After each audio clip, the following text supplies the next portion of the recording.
So those of you who don't know June, I'm not going to read her entire bio here because it's sitting there in front of you. But nice. But the reason why I asked her to do this today is we had lunch a couple months ago, and I learned all about some of the experiences that she's had over the past couple of years that are just quite extraordinary. One from just writing her book, which we gave out here, Finding the Lost Dollars, and also from just a transaction that you went through over the past couple of years that we're going to talk about today in terms of a merger that I think that you'll get a lot of information about, and so really worthwhile experience. So she started this back in 1990, and since then has done had some really impressive victories, like being Deltek's largest vendor for a long time, right? Only recently, no longer largest. And her Acuity Business Solutions, the name of her company, started off as Jewell Associates in 1990. Currently, her clients include architecture, engineering, environmental consulting, government contractors, and management consulting firms across the United States. So pretty much every single company in the United States. And so you see, she started the company in 1990, which meant she started when she was 12 years old. So without any further ado, help me welcome June Jewell.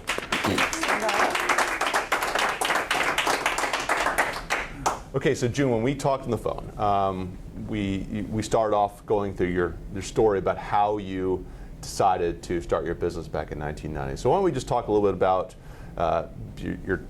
not your childhood, we don't need to go into that, but how it led to... Since I was 12. Yeah, but how you led to starting your first business starting the business back in 1990. Well, back in 1990, I was working with a public accounting firm. I am a CPA, and they hired me to set up a software consulting division within their company. They had never had one before. It was still a fairly new profession back then. In 1990, PCs had only been out for like 6 years, 7 years. So I came on board and set up a consulting division. The way CPA firms make their money is repetitive, annual, ongoing business. And software consulting is a very different type of business. You have to constantly be going out and hunting for new business and new clients. And so it requires a lot of marketing, a sales process, and they just didn't really understand what I did for a living. Now this was done in Australia, wasn't it? Well, I started actually in Australia first as an employee for a public accounting firm down there doing software consulting. But when I came back here, in 1988, I started working for a large local firm here, regional firm, and worked there about 2 years. And then in 1990, it just wasn't working. They didn't understand me, and I didn't love the public accounting lifestyle, and so we split ways. And at the time, I had been working with a product called Win2 Software, which is an accounting system for architectural and engineering firms. And I called them up and said, hey, you don't really have a representative in the DC area. How about if I start my own business and become your local area representative? And they said, sure, that's great. So that's how it started.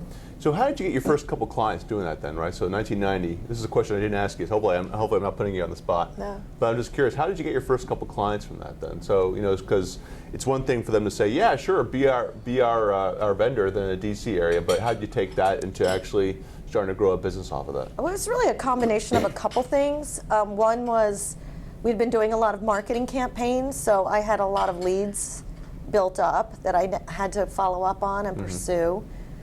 And the Win2 company, which at the time was a fairly small company, they gave me leads that I had to follow up on and sell. So, and then I actually had to implement and do the consulting work to actually get the companies up and running. So I was doing both the sales and the operations side of the business. So take us through how that grew then. So 1990 was you. And there was a big recession in 1990. I don't know if anyone remembers that, but it was tough, and the construction industry was down, and architects and engineers were down at that time, so there weren't a lot of people spending money.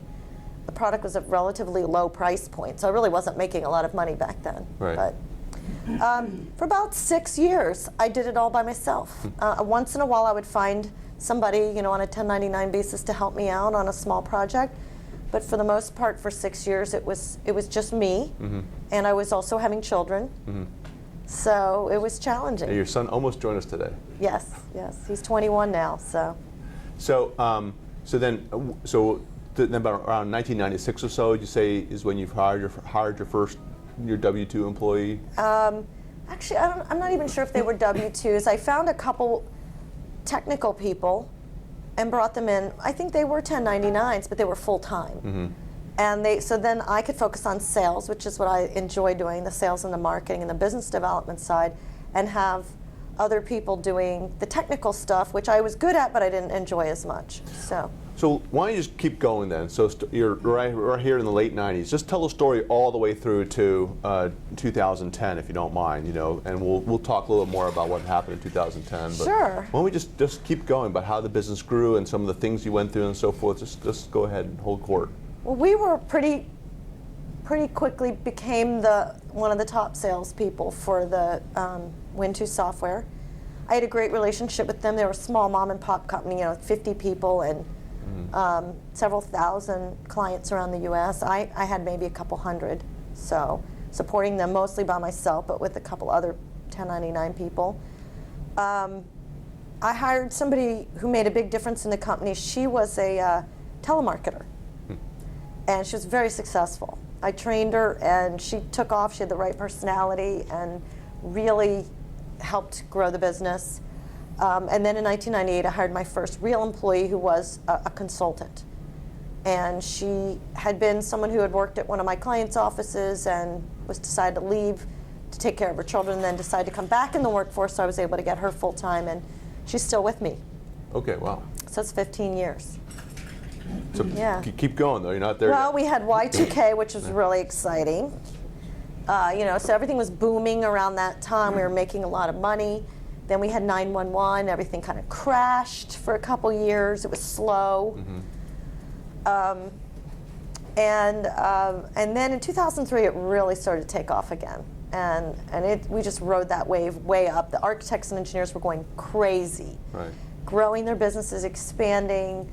At some point, I would say it was probably in the mid to late 90s, I started getting into working with government contractors, being in the DC area, realized that the Win2 software could work for them, convinced Win2 software in 1999 to develop a government contracting module for Win2 and help them design it.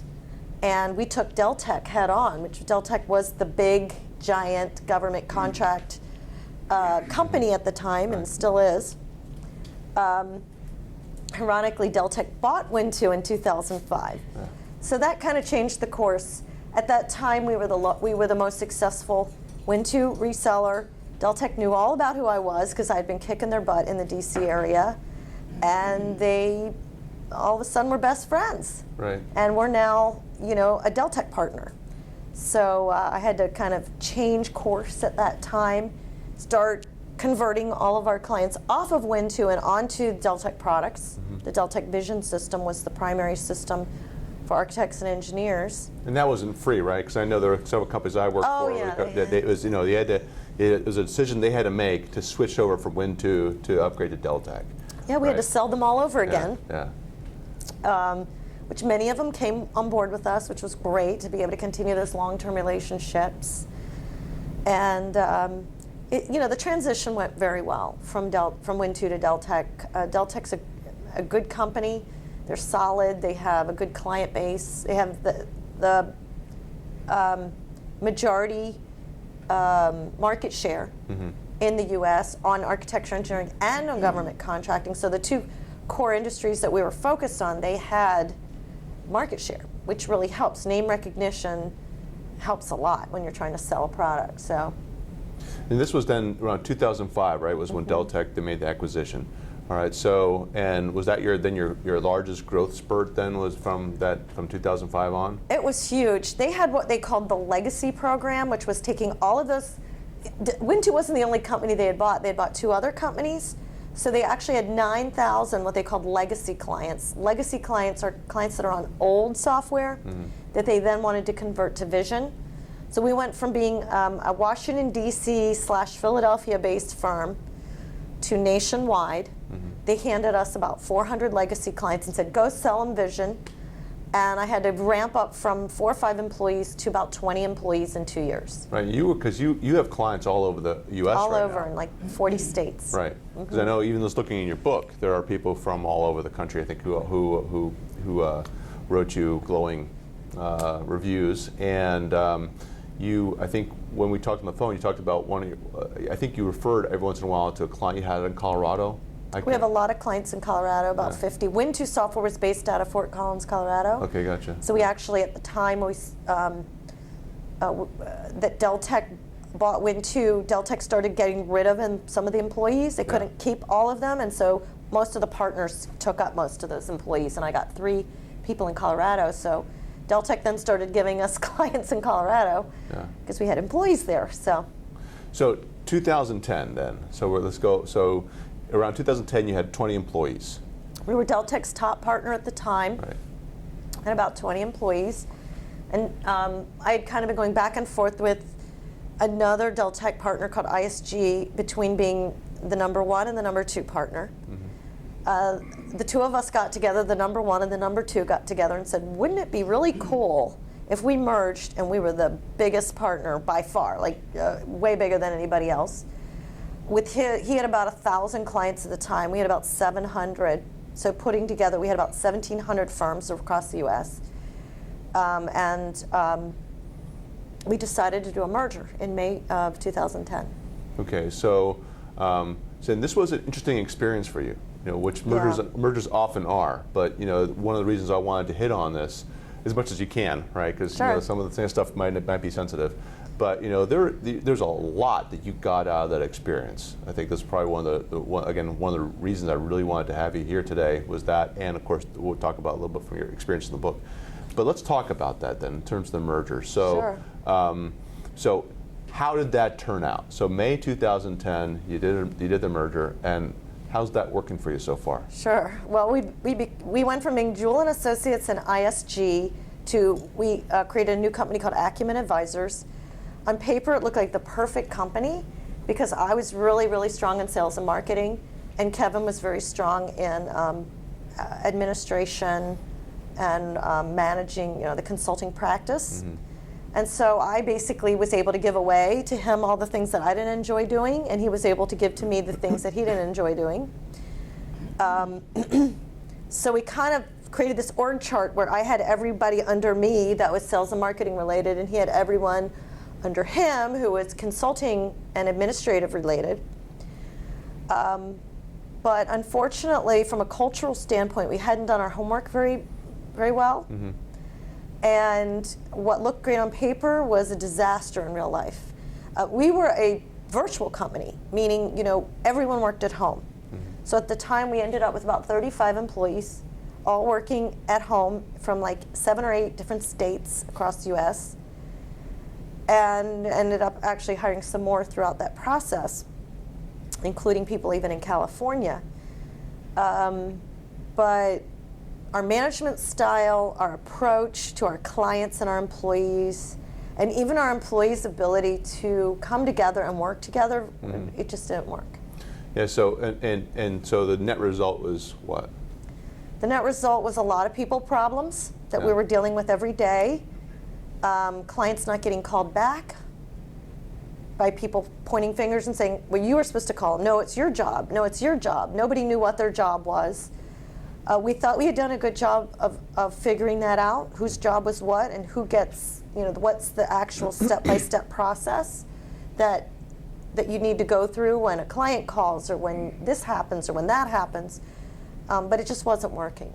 So this ended though, right? So you guys split up in last summer, right? I think it was last summer. Yeah, well, it's funny. We got married on May 1st of 2010. We got divorced on April 30th of 2012. Exactly 2 years later, and we each decided to start a new company. Now, did your legacy employees basically stick with you? Is that how you took back all our employees and our clients. So let's dig down a little bit here, as much as you're willing to, right? So sure. We talked openly on the phone about a lot of stuff. So rather than do that here on video and so forth, let's go into some of your lessons learned during that process, because this is pretty impressive. So you heard June's experience leading up to this, right? So she had a great set of experiences all the way up to this merger. A lot of great people interacting with and so forth, but I think one of the lessons we learned here from this process, the reason why I think it's so important, is that even the best of us can stumble when it comes down in the mergers area. So I'm picking on you a little bit, but it happens a lot, right? It happens a lot. So what are some things that were some of your lessons learned in this M&A process, or this merger process? Probably the biggest mistake that we made was that we created a company where we were 50-50. And when you're 50-50, I came to find out you're not really an owner. You're a minority owner. We were both minority owners, so neither one of us could actually make a decision. Right. I learned that you can say no, but you can't say yes to anything. And so that's a huge lesson for anybody who's even considering a partnership, is that you have to have one person who can call the shots. Right. And we weren't willing to give up the power to each other. Of course. So just the trust level wasn't there, and the synergy and all of that. So talk a little bit then about the due diligence process you could have gone through. Well, we rushed the process a little bit. There was a deadline coming up where we had a big user conference that Deltek was about to have, and we wanted to bring all our employees together at that conference, and all of our clients from across the country were going to be there. And so we felt that it was important to get the merger done before that, so that we could represent ourselves in the new brand, with the new brand, and with the new, Right. synergy of being one. Right.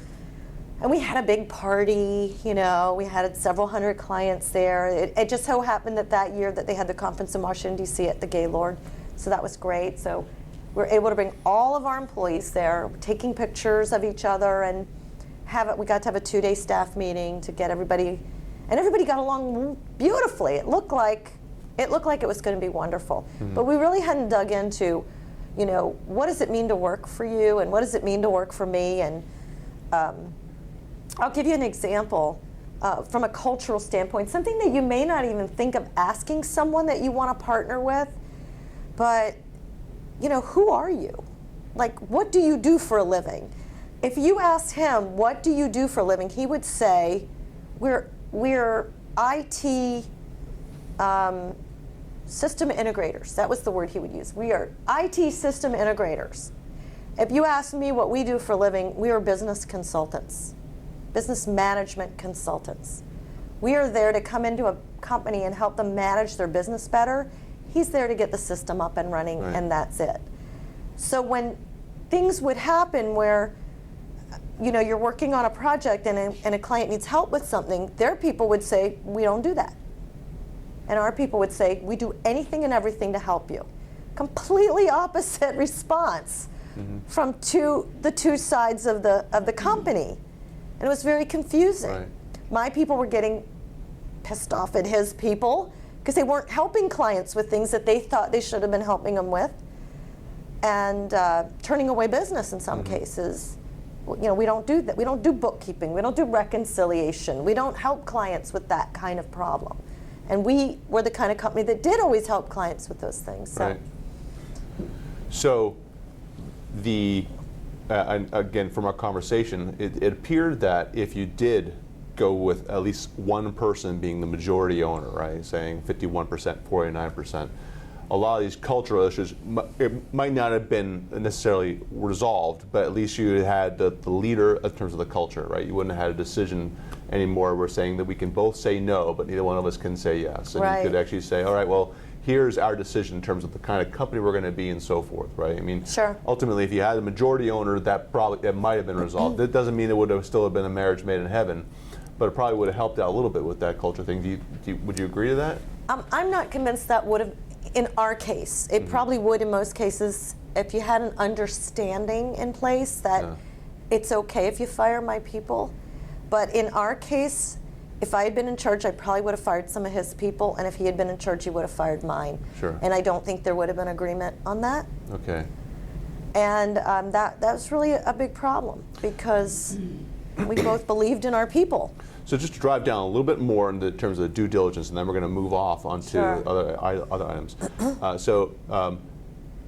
So mechanically, how could you have done the due diligence better? Because one thing to say, well, I need to do better due diligence. Okay, so what does that mean, right? From the culture standpoint, I know there's companies that do M&A, help companies with M&A, and one of the things they have are these elaborate checklists and questionnaires that each person fills out, and it gives them answers to a lot of in-depth questions that maybe you don't even think about asking at the time. Mm-hmm. And then our lawyer, in my opinion, didn't do a great job because, number one, he didn't really help us understand the 50-50 issue very well. Mm-hmm. He really didn't help us put together an unwind plan in case it didn't work. And I did ask the question several times about that. What if this doesn't work? And the answers I got were, oh, well, this contract will take care of it. Well, it didn't. It recommended arbitration, which is very expensive and often leads to situations where you don't end up getting what you want in the end. So we ended up going through a very elaborate, expensive process to split that probably cost me $250,000. Right. Some change. We care, right? Yeah. So, would you do it again? Get married? Yeah. Well, that's beyond the scope of this conversation. Right. But would you do It's like a marriage, though. A partnership is very much like a marriage. You have to make decisions together. You got to deal with the children together. Your employees are like your children. They go to mom, then they go to dad if they don't get the answer they like. So probably if I did, I would not. It would obviously either I would have a majority ownership or minority ownership. I would not have any question in mind who's in charge. So you don't think that this would ever have really survived in retrospect, given the fact that you went 50-50? I don't and think given so. the personalities and so forth that Right. Yeah. There was actually a lack of trust that evolved. I'm not even sure I understand why. Right. But I think maybe you have to work on building that in advance or ensuring that it's there. Okay.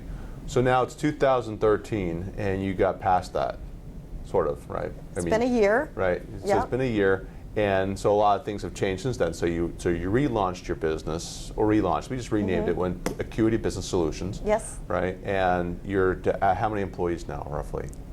We have 10 employees and 2 or 3 1099 people who work on projects for us. Okay, and also over this past year, something else happened, which is your book. Yes. Right, so let's talk a little bit about why you wrote the book, and let's maybe talk a little bit about some of the insights you got out of it. Because one of the great things about our book, Jen's got the book over there, and we're going to have some for sale, available afterwards if you want to get some. That June will sign for you.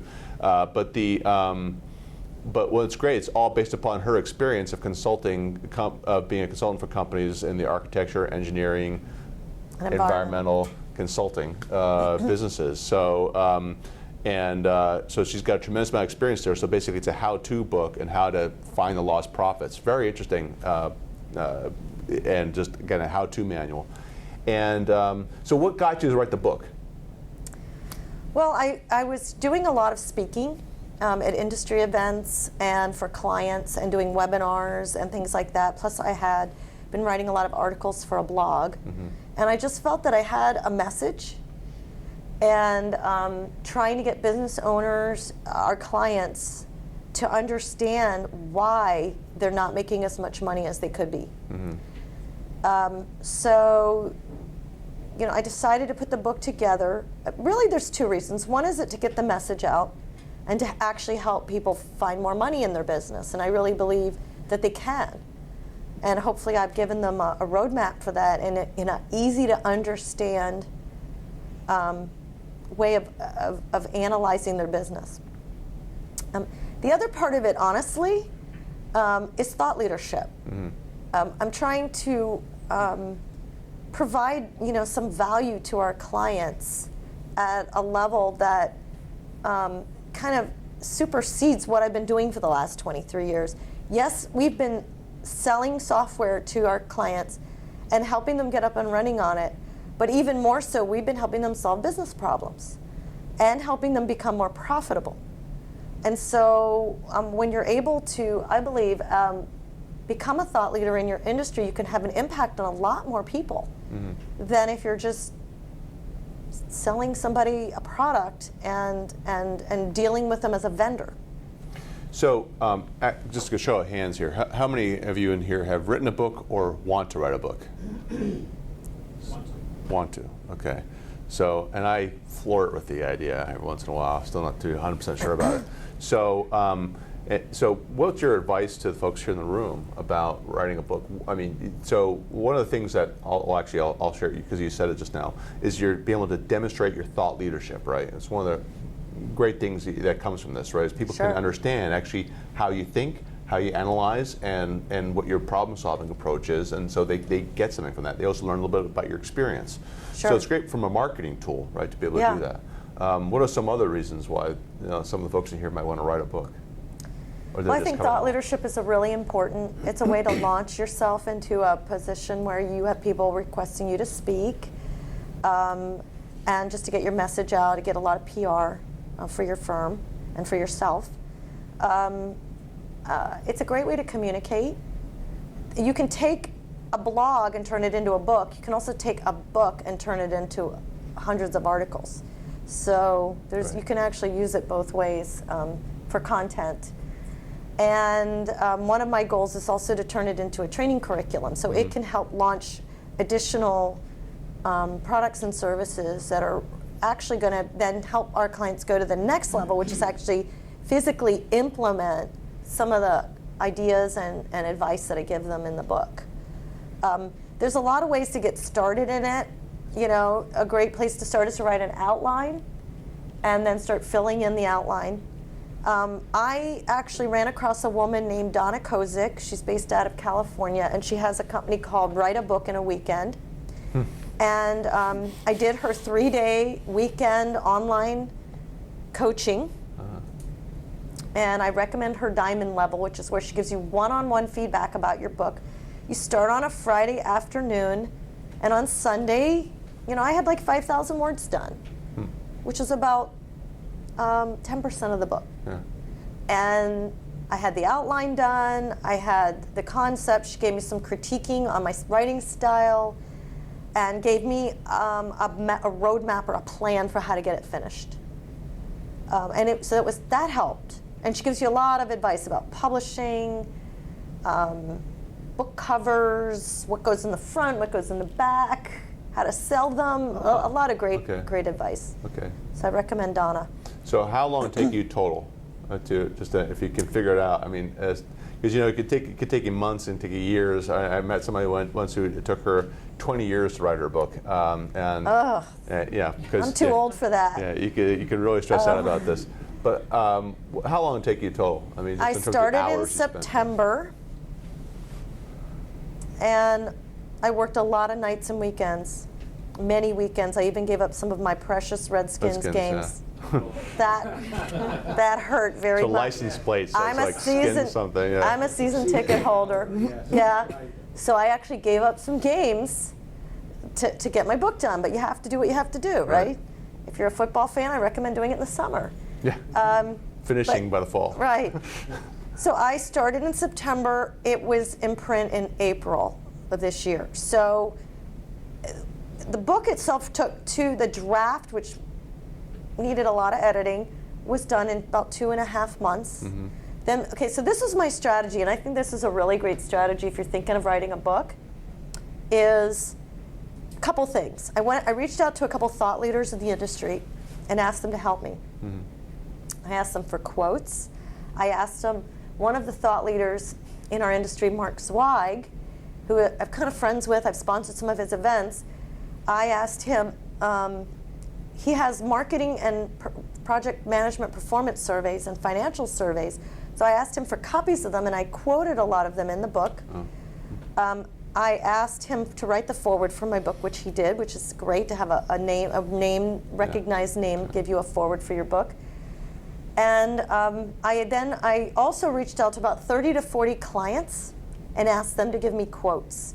And I gave them a list of topics. my book covers a lot of strategic areas of running a business, from accounting, cash flow, time management, strategy, marketing, everything. So I reached out to a lot of people and asked them for quotes. And then I also asked them to review the book. So I said, when it's done in draft form, not finally done, but when it's in draft, can I send you this book and will you read it and give me your feedback? And so I sent it out to about 20 people who read it and gave me their feedback, and that's incredibly valuable. They gave me some great tips, and they also felt like they had a part of it, like they were involved. So they helped recommend it. They helped me with my launch team, because you have to put together a strategy to launch a book, and they helped promote it online and among their friends. So let's talk about the book a little bit then. So the actual nuts and bolts of your book, right? So your first chapter goes through the traps, right? I think how many traps do you have in there? 10? 10 traps. 10 traps, right? And I'm just going to pick that out because that was the first thing I looked at. I said, oh, cool, 10 traps. And you had some really neat things listed down there. And sometimes I've had speakers here. I don't know if you remember where's Jeff? I don't remember if you remember the potholes guy. Remember the potholes speaker? He talked about avoid the 7 business potholes. It was very interesting because that's what he did in his living. He was an asphalt person, right? But he learned that he knew everything about why potholes formed, and because they built runways. You can't have a pothole in a runway, no. Right? So, so talk about those, if that's okay. Sure. Why don't we talk a little bit about some of those traps that you had talked about in the book? Well, just to give you an idea how the book's formed, it's really broken into 3 sections. The first section sets out why companies lose money. The second section of the book is about 8 chapters that goes into kind of how to fix all the problems. And the last chapter, which is the third section, is how to find the lost dollars. It gives you an actual set of steps, 6 steps to follow that will help you find the lost money in your business. So what you're talking about is the culture traps, and the culture is a huge reason that companies don't make money. So I list 10 traps. I'll give you a couple examples. I work with architects and engineers. They're very creative. They design beautiful buildings and structures. Well, they're not focused on profitability. So that lack of focus on profitability causes them to do a lot of things that make them lose money, like when you're focused more on quality than cost, you're going to always go over budget, right? Think about if you've ever redesigned your home and you set a budget and you always go over because you want nicer this and nicer that. Well, architects, they do that every day. They eat it. They eat a lot of those costs. They don't stick with the scope of the contract. They allow their employees to take requests from clients constantly, and they call that scope creep. And they let that, build. They don't enforce company policies, like getting your timesheets done on time, which is critical to a professional service firm making money. Got to get your timesheets done so we can invoice the clients. They don't enforce those policies. And another one that's really a big issue is they don't like to spend money. And so they go cheap on everything, including marketing. And that's a huge mistake for them. Yeah. What else? So what's one of the things? So that's one of the, you talked about architecture and these creative businesses. What are some other things? I was going to have you go down the trap area, but why don't you highlight a couple other areas in the book that are probably the big, some of the big takeaways you'd say from the book? Well, what I've done in the book is most architects and engineers, as I said, they're artists, and their eyes glaze over if you talk about financial analysis. It's kind of scary, and my accountant does that. I don't really like that stuff. So what I did was I tried to simplify it as simple as possible in a way that they could say, oh, I get that. I can deal with that. So I broke it all down to 3 metrics. Okay. And I said, if you can monitor these 3 metrics in your firm and understand what's affecting them, then you can make more money. The 3 metrics are your win rate, so that measures how productive your marketing and sales process is. Are we winning new business? Out of every proposal we do, how many are we winning? And what are all the issues that we have that are controlling our win rate? The second area is utilization. 100% of my clients are project-based professional services firm. They sell people's time for a living. If you sold diamonds for a living, you would protect those diamonds. They don't protect people's time. Time gets wasted in dozens and dozens of ways. Their utilization is the key metric that lets them know how effectively they're using their resources to be profitable. They're selling people, so they need to sell people as efficiently and effectively as they can. So the utilization rate's critical to that. And then the third metric is the project profit margin. And by looking at their project profit margin, they can see how well they're controlling project costs, sticking to their budgets, and there's a number of different areas that feed into project profitability. So I help them go through, there's actually 9 areas of the business that feed into those 3 metrics, and I demonstrate in numbers, simple numeric calculations, how each of those 9 areas impacts those 3 metrics and affects their profitability. And so then the 8 chapters in the middle go through, how to manage time better, how to manage cash flow better, how to manage people's scheduling of people so that they're more efficiently being used. And all the various areas, I talk about people, process, and systems. You've got your people, your processes, and your technology, and you have to optimize the use of those 3 things to get those 3 metrics to be as high as they can. Right. So if your people are well trained and know what they're doing, you have an efficient process, and you give them the best tools, you're going to be able to maximize your profitability in your firm. So that's basically, in a nutshell, what the book is about. All right, awesome. I'm going to shift gears for a little bit, and then we're going to open up for questions, all right? And that gear is the last thing I want to talk about is leadership, right? So you, we talked on the phone, and there were some big leadership lessons that you had learned in your career. And one of them was about the decisions you make about how long you hold on to people, right? And so in other words, how fast you have to let people go that wind up being a problem, and also in terms of how well you develop people, so forth. Do you mind talking a little bit about your leadership lessons learned you had over the past couple of years? Sure. Well, I mean, you can tell from the merger that I did that I've made a lot of mistakes. It's very interesting, Ingar. Last week I went to a Tony Robbins Business Mastery course and had 4 days with Tony Robbins, which I don't know if any of you know him, but he's incredibly powerful. Yeah, but you guys in the videotape, you don't need a Tony Robbins, just some Ingar, that's all you need. Well, Tony, the number one thing he gave me was inspiration. But he spent a good part of the first day talking about all the famous and successful business leaders out there and all the failures they had had. And it's amazing to learn about that, because you don't feel like you're so isolated. The most powerful people in the world, like Rockefeller and Carnegie and Vanderbilt, made huge mistakes. Right. And they failed over and over and over again before they finally figured it out. Well, I'm kind of like that too. I'm in a mode now in my life, I guess, once you get over 50, you kind of get into a where's my life going mode. And I read voraciously, and I think that that's critical to growing and becoming a better leader. I read at least 1 business book a month. I listen to tapes. I watch YouTube videos. I constantly trying to improve. I read blog articles every day and talk to as many people as possible. And I think that's one of the keys to leadership, is that you can't do it by yourself. Right. You can't know how to do everything, and you're really not good at everything. Right.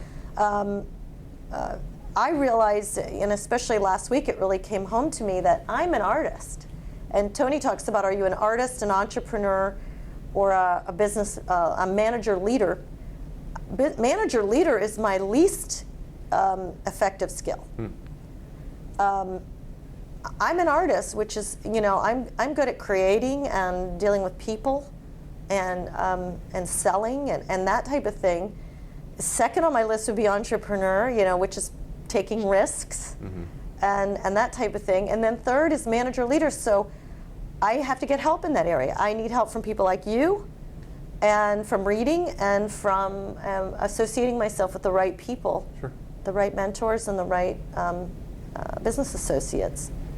What would you say your biggest, if you could think about this, because I didn't ask you this beforehand, what would you say is your biggest leadership mistake that you made?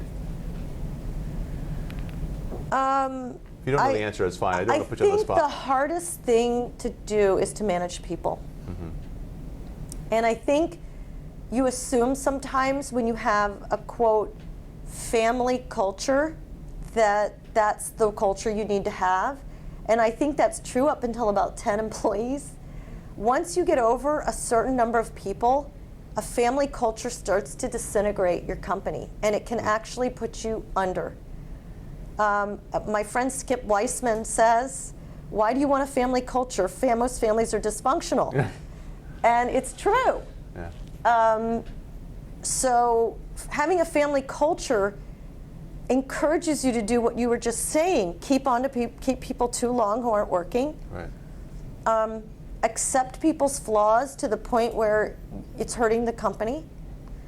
And not really understanding how to hire people correctly. You're illustrating, by the way, big problems with family-run businesses, right? Sure. Especially as a passed on in generations. These are every family-run business I've worked for has had these same problems associated with letting go of people, right, and making tough decisions. How do you let go of your family members? Right. Even deciding who's the CEO. I had to let someone go last year who I loved as a person. She'd worked for me for 6 years. I'd known her for 20 years. I loved her as a person, but I had to let her go because it wasn't working. And Right. it was one of the hardest things I ever did. So I'm going to open this up for Q&A here, but and not to make this about me, but it's all about me. No, the General Motors, I interviewed the CEO of General Motors a couple weeks ago and had a 4-part series about this in the Business Journal 2 weeks ago. And it's one of the things that Dan Ackerson talked about was that how important it was to let those people go who don't work out, but also to treat them very well. Because he said, your company is going to be judged by how well you treat. In his case, it was, they hired 10 people and they had to let go of 3. Right? It says how well your company's going to be judged by how well you let go of those 3. So what's your attitude towards them? How did you take care of them and so forth? Sure. And he said he had to make some very, very, very tough decisions about those 3, but you had to let them go. Otherwise, you're not going to control the culture. Sure, I agree with that, and I think yes, you treat them well on the way out, as well as helping them maybe find their next landing spot. Usually, they're happier after they leave. That's right. It's a better fit, right? They find somewhere else. They find somewhere they're happier. Can I get some questions from the room? Yeah. I'm curious to know how you approach difficult conversations with people when you know the message may not be well received. Ooh. Do you mean clients or employees? Anybody. I believe that every controversy is an opportunity. So I always take the approach that a problem is an opportunity to turn it around and have a new relationship with that person. So whenever, and my employees freak out sometimes if an employee's upset, if a client is upset with an employee, it's important to find out why and hear them and listen to them and their point of view and try to work their state of mind into a win-win so that everybody is able to come out on the outcome. I had a client several years ago that was calling me screaming and yelling and saying one of my employees had screwed something up, and they wanted to fire us and they didn't want to pay us the money they owed us. And I turned it around into now they're still a client. They asked us to do a whole bunch more work. They paid us every penny they owed us. And it was really just about getting them to number one, accept some of the responsibility, not all. You always have to take some of your responsibility, even sometimes when it's not your own fault. But you do it. But to be able to put yourself in their shoes and see it from their standpoint and try to come out with a win-win. And I always start my conversations with an end in mind. My goal with talking to you today is to get us both to a point where we can agree to move on and both of us come out of this as a winner. Do you agree that that's where we want to come out? And normally most people will say yes, and then you're setting the conversation up for a win. Okay, good. Another question out there. Yeah, Paul. How did you come to realize you're an artist? It was difficult. I wrote an article, it's on my blog now. It's called Athlete artist, author. I have to think about that because it's hard to say. And the point of the article was, I never thought I was an athlete. I wasn't athletic in high school or college. I never did any sports. But when I was 43, I decided to run a half marathon. And I took it on, and I raised money for Leukemia Lymphoma Society, which I'm passionate about, and I became a runner. I don't really run anymore because I got injured, but the point of it was, I didn't think I was an athlete, and I became an athlete. Then a number of years later, I decided I wanted to do stained glass mosaics. Well, I'm not an artist. I never designed anything. I didn't know how to draw. I didn't know how to create. I'm not a creative. I personally still don't think I'm an overly creative person, especially when I see some of the other artists that I came to know. But I got in there and I enjoyed it. So I got in and I learned it. And after doing it for about a year, I got to put one of my little pieces in a little gallery, and in Vienna, and I was all excited.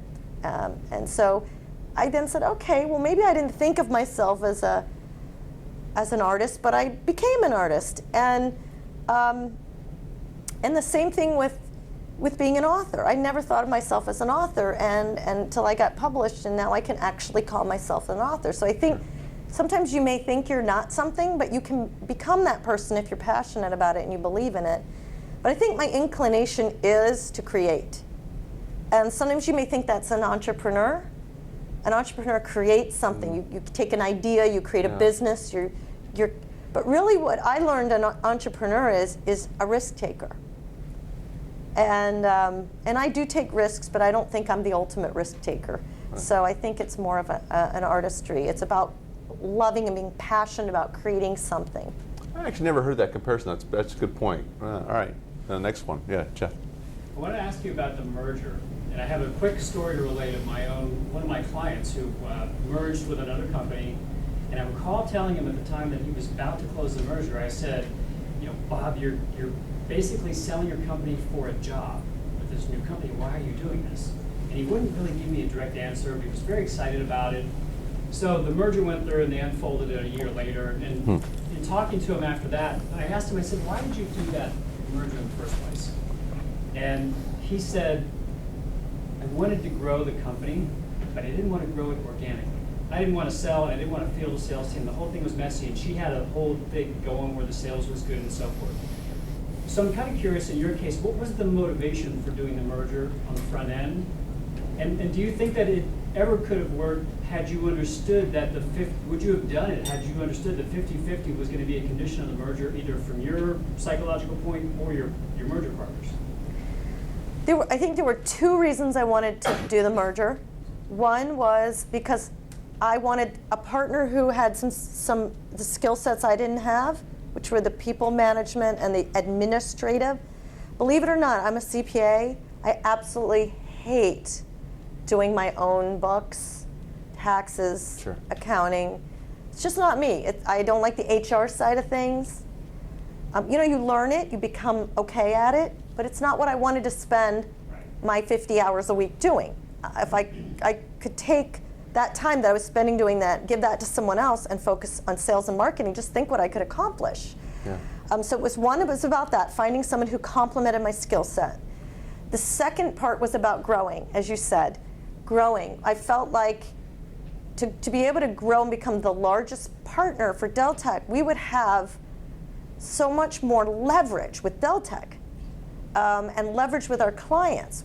And plus, our team had some skill sets that his team didn't have, and his team had some skill sets we didn't have. So I felt like, okay, this is a great mix. We don't have to go out and hire all these people that have these skill sets. We all know each other's business really well. We used the same system even. So it was a matter of bringing that all together. As far as what I do again, as I said earlier, I would never do a 50-50 again. Would you take it 49? Possibly, if I could have understood what that really meant and that I had the right person making the decisions.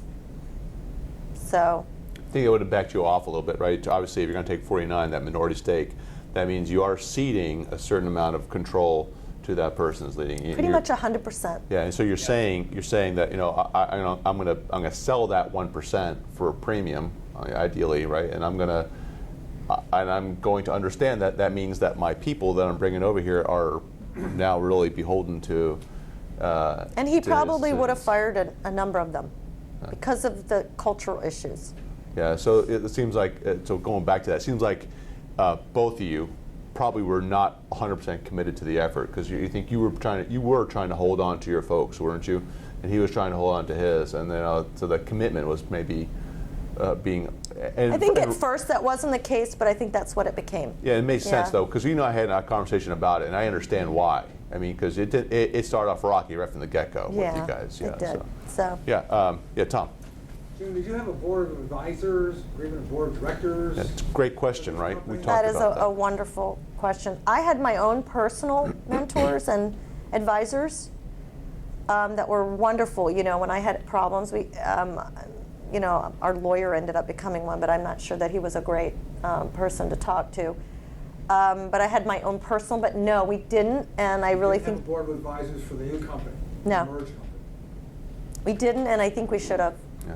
Yeah, I was going to say, Yeah. probably a very good idea. We should have had a board of advisors. Beforehand, right? We had an executive team, so we brought some of our top people together, and there was six of us maybe in the company that we met every other week and had you know, operation meetings and you know, decision-making sessions, but that didn't work as well But either. above So that, there was no deciding board of any kind? no. No decision? It was me and Kevin, and so there were times decisions were not able to be made. Yeah. This is something we talked about on the phone, was that there was, I think one of the things Joseph missed was having that specific, you talked about it being your attorney, but we had, I think it was Al Pazer, I don't know who it was, it was Ali Sadat. He came, I think he talked about how, you know, he loves lawyers, but, you know, be careful about how much of your decision making you give to them, because ultimately they're attorneys. They're, you know, they're not necessarily business people, and and by no That's means true. by no means does that disparage attorneys whatsoever. But he just said, just be careful about that. So, and broaden your spectrum of advisors. And we talked about that. You did not engage anybody with M&A experience outside of the legal profession. There was Right. no exit or Not until no I was exit ready to experience or split, anything like that. Right. and then I got some advisors. Well, but in your due diligence, did you review his records and books? And No. Did he review yours? No, He didn't? no. Or you didn't? Really? No, because we didn't exchange money.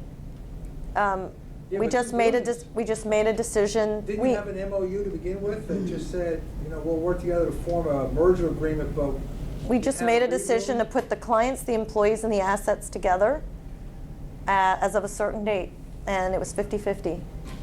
That's why you described it as a marriage, because that's Yeah. what we do Yeah. as a marriage. You don't Yeah. force it on your spouse's It, house. it was very much. It was very much like a marriage. Might be smart to do it. All right. Yeah. You had talked about reaching a certain age and thinking about what was coming next.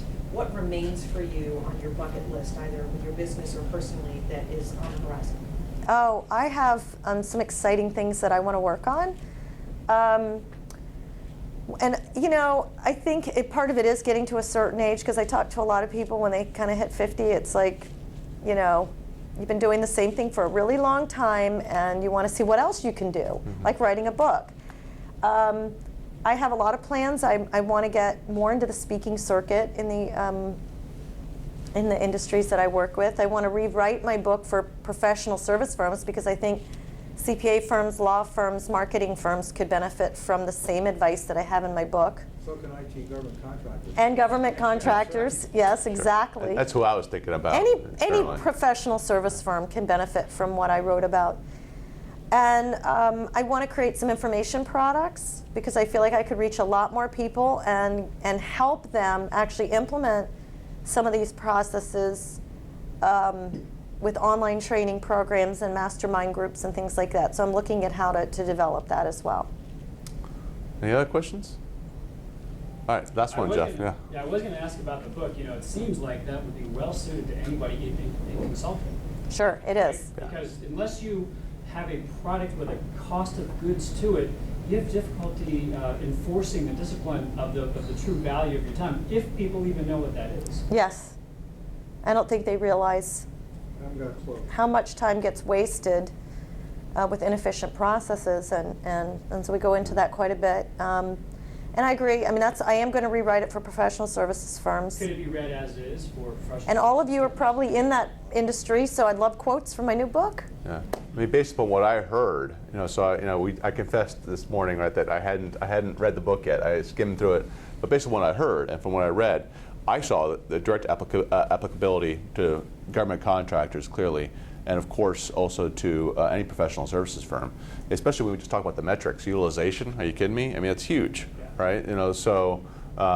So I think it's plug and play right now as it is, But I think it's a smart move though to define your niche the way you did, right? It makes it more attractive to the marketplace. Well, out of my 700 clients, about 600 of them are A&E firms, Yeah. so it made sense for me. Sure. And there's a big difference in the industry between A&E versus IT versus organizational development and behavior. Sure, they deal with a lot of. Firms that do this Yeah. stuff. I mean, there's a big difference in the industry, but fundamentally. The fundamentals, Fundamentally. right. All right, well, thanks, June. I appreciate Thank it. you, Ingar.